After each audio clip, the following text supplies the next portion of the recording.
Hey, thanks for watching Numbskull News, and today I'm going to talk about why in the hell do people hate Lars Ulrich, drummer for Metallica. Obviously, not everybody hates Lars, but I would say there's been a heavy contingent for at least 20 years of people who've really been shitting on Lars. It's been kind of a crazy thing to me. Like one of the things they say, he's over reliant on the snare. Good God, he just beats the hell out of that snare. And really, for the last couple of albums, yeah, I think he's become pretty reliant on the snare. There's definitely been a change in his playing style. Personally, I think it has a lot to do with age. I mean, drumming beats the living hell out of you. And this, Metallica, they've been one of the, biggest touring acts for what, going on 40 years? So, maybe he's slowing down a little bit and, the snare's right there. It's not, it's a little easier maybe. I don't know. But, there's a little bit of a point to that, I suppose.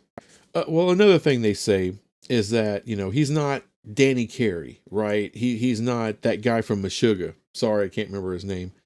But phenomenal drummer. And there's a bunch of them. And they're just like, those guys are like aficionados. They're like the great tacticians, of the art of playing drums. And Lars isn't that. And, okay, maybe possibly you have a point. I would say that Lars, to his credit, has always said he's there to serve the song, not to be the song. So, uh, and what those other bands do kind of lends themselves, to the drums. And what Metallica's always done, it's been, I think, personally, what I believe, it's been more of a guitar-led band than a drum-led band, if you would. I mean, like Frank Beard from ZZ Top. I mean, is he all over the kit? No. He's the backbone of that music. And I would say the same thing in AC/DC. The drummer supplies the backbone, serves the song. I would say Lars is more dynamic than those guys. I mean, it is heavy metal. And they started out as a thrash band, which does have a lot of heavy punk influences. So there's a lot more speed involved. There's a lot more technicality involved. And technically speaking, he's a good drummer. Now, is he on some of those other guys' levels? Just as an aficionado? No. I think it really goes to the debate on what's more important. Being like this savant on whatever instrument you play, or creativity, songwriting, you know. Now, you can't, just be, a hack on an instrument and think you're going to be a good songwriter. You're not. You do need to learn the instrument, and you do need to, know it well enough so that you can be creative and you can write. And Lars is on that level where he knows the instrument inside and out. He might not focus on all the dynamics that everybody else does, and just, when you talk to Danny Carey, that guy does some crazy ass shit.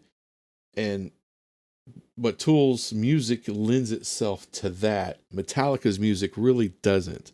For instance, there was a time when Joey Jorgensen filled in for Lars on some shows, and it's on YouTube. You can watch it, and it was really cool to hear. Joey's kind of crazy ass way he plays. In mix that in with a Metallica song, and it sounded cool. And I found it really kind of crazy in the comments. People were like, oh my God, Metallica would be so much better with Joey. Metallica would have never got to the heights if it was Joey Jorgensen versus Lars. And I'll tell you why. See, love him or hate him, Lars is one of the greatest songwriters in metal. I mean, why do you think Metallica got to the level of where they're at? It's not because they're just faster than everybody, and maybe they started out that way, but there's always going to be some bands coming up behind you that are going to be faster and louder and heavier, and that happened. However, what no band in metal, no band in metal can compete with Metallica on just the enormity of their catalog and how great those songs are, and how so many people know literally dozens and dozens and dozens and dozens of their songs. Like, it's just second nature. People just know this stuff because it's so great. And look at how many albums they sold. And the fact that they've been playing stadiums, headlining stadiums for 30 plus years is insanity. All right, it's insanity. And you don't do that without the songs that they were able to write. And like it or not, Lars and James Hetfield, they are the main songwriters in Metallica. So Lars gets a lion's share of the credit for the success, which is completely unmatched by any band with Metallica. Like, no band has ever been that successful, period. And you can't get there without songs. You could talk about them selling out all you want. You could talk about different shit they've done through their career that you thought was, oh, that was cheap, that was bullshit, that was this, that was that. But one thing you can't say is they didn't have the damn songs to back it up. And that's a lot to do with Lars.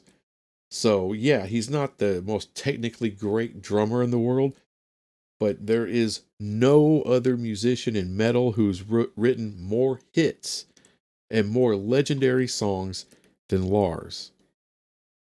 The only band that can compete with them is Black Sabbath. That is it. And by the way, strangely, this criticism doesn't just stop with Lars. I've heard people comment about Kirk Hammett for many years now, saying, well, he's not that great of a guitarist. He's all right. But they'll start listing off millions of people that are so much better, right? And I'm like, okay, maybe some of these people are technically more gifted than Kirk Hammett. Okay. However, none of them wrote the solos or had the ability to write the solos Kirk Hammett wrote. This guy has written legendary. People know these solos like the back of their hand. You go to a Metallica concert, people are singing the solos. And not just the one or two songs, like damn near every song, because they're all so memorable and so well written. It's not all his solos. I mean, I can't, well, okay, I can't say all of them, but good Lord, man. I mean, how many albums worth of solos are just ingrained in all of our DNA? We just know that shit. And I can't say that about any other metal guitar player, period. I really can't say that about any other guitar player. All right, again, outside of Black Sabbath, I don't think anyone's written more classic lead than Kirk. So maybe he isn't the greatest guitar player ever, but he's one of the most creative and one of the best writers that there has ever been. And I would take that. I think that's worth more. Even Robert Trujillo. I mean, how, how does Rob get brought into this? Because now, I've seen like he'll play Anastasia Pulling Teeth live, right, on the concert. So people have did like a versus thing of his Anastasia Pulling Teeth versus like Cliff Burton. And I'm like, whoa. Cliff Burton is like the GOAT of metal bass players, all right? People just see him as Michael Jordan. And that was his opus, right? Anastasia Pulling Teeth was just a classic. So yeah, he's going to play it better than Rob. Rob puts his own spin on it. I think he does a good job with it. Is it as good as Cliff's? Absolutely not. Is he as good of a bassist as Cliff? Probably not. No. But I'll tell you one damn thing. When Mr. Trio was in Suicidal Tendencies, people saw him as one of the best metal bassists, of all time. I mean, that was the class he was in. Top, depending on who you read, who you talk to, top 5, but definitely top 10. He was he's seen as one of the greatest metal bassists going. And now that he gets into Metallica, oh, well, now he's not so great. I mean, I, the only guy that doesn't get shit for being in Metallica is James Hetfield. He's like the only one. I've never heard, they'll say overall Metallica's a sellout or this or that or not that great, but I've never heard anyone really shit on James Hetfield. It's just that seems to be relegated to the other guys in the band. Oh, Lars sucks, Kirk sucks, Rob's not that great. For years and years, fans like me, I've always said, hey, the musicianship in Metallica is just top notch. They're like, and as far as any thrash band, yeah, they were at the cutting edge of musicianship for thrash. There's great musicians in thrash. There's some better drummers than Lars in thrash. There's maybe one or two better guitarists than Kirk Hammett. And, good luck finding a better bassist than Rob. You can make an argument for maybe one, maybe two guys who are better than Rob in thrash. But I think when you take the four guys and put them together, there is no other thrash metal band that has a collectively higher musicianship level than them. I mean, arguably Megadeth. And, they were pretty proficient songwriters as well. They had monster albums, monster singles on the radio, all over MTV and all that, but not to the extent of Metallica. They weren't that good of songwriters. They were great, but that kind of came to, well, James Hetfield is probably the best rhythm guitarist in thrash, and he's definitely the best lead vocalist. And you may not agree to that. That's like an opinion, but my opinion is also backed up with, like legendary album sales. So you don't get that with a shitty frontman. And James isn't that. That's probably one of the biggest reasons he doesn't really get the same shit that Lars and Kirk, and to a lesser extent, but Rob gets it as well. But when you include all genres of metal, that's when people really start pissing and shitting all over Metallica. Dream Theater, I got into them a little bit in the early 90s when I was a kid. And look, there are no better musicians, like a group of musicians playing any type of metal. No, they're progressive metal. But Dream Theater, the most talented group that I think that has ever existed in metal.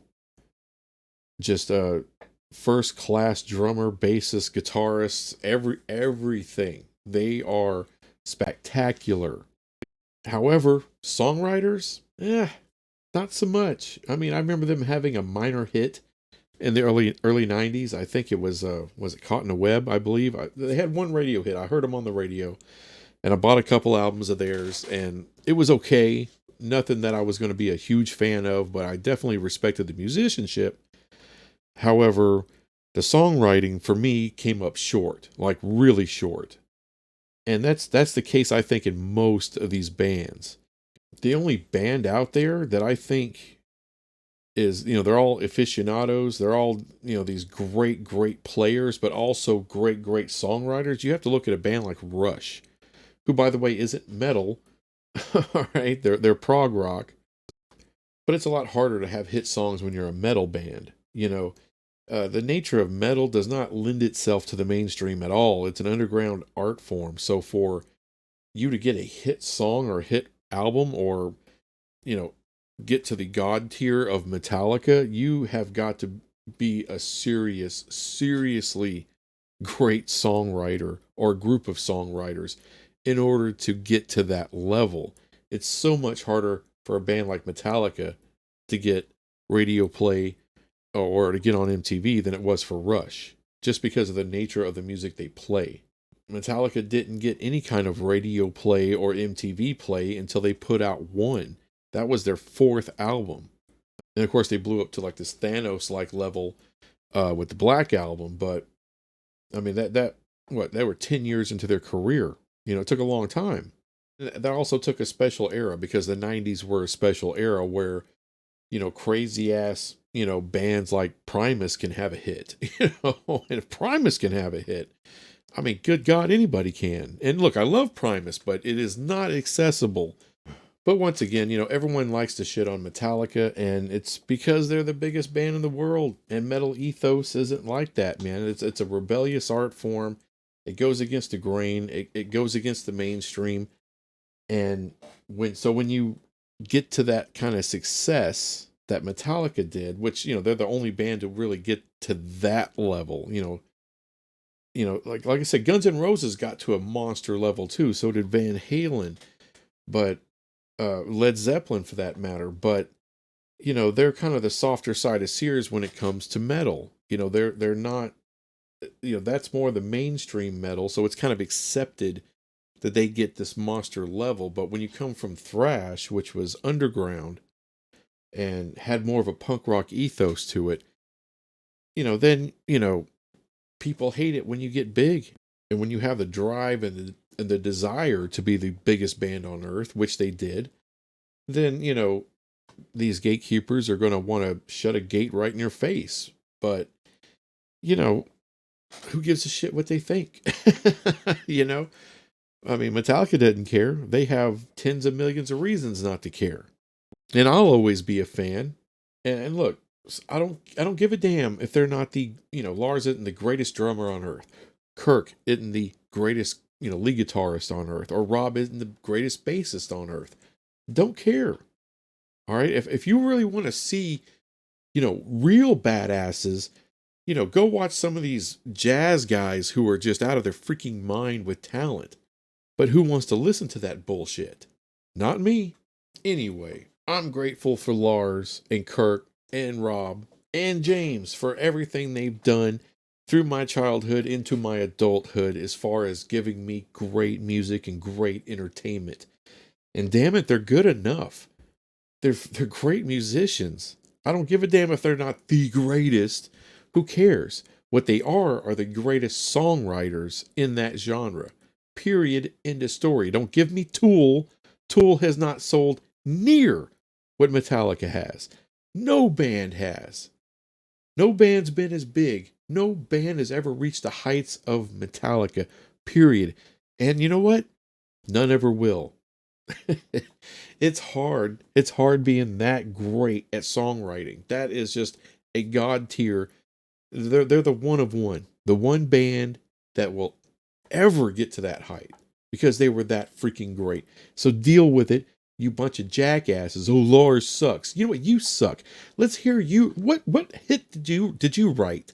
Did you ever get on the radio? Is anyone streaming your shit? No. No. Are you touring the world? Are you selling out stadiums? Of course you're not. You just suck. You're sitting there in your little basement and you're bitching about a guy who's far more talented than you, far more successful than you, and just better at life than you. And you can't stand it. Throw yourself down a well or something. But, just if you don't like him, if you like, then don't listen to him, asshole. Go find you some obscure bullshit with some people who are just masturbating themselves to death on their guitars and on their drums, but they can't write shit. Go ahead and do that. Anyway, that's all I got. That's all I wanted to say. I'll be back with some other crap later. Bye.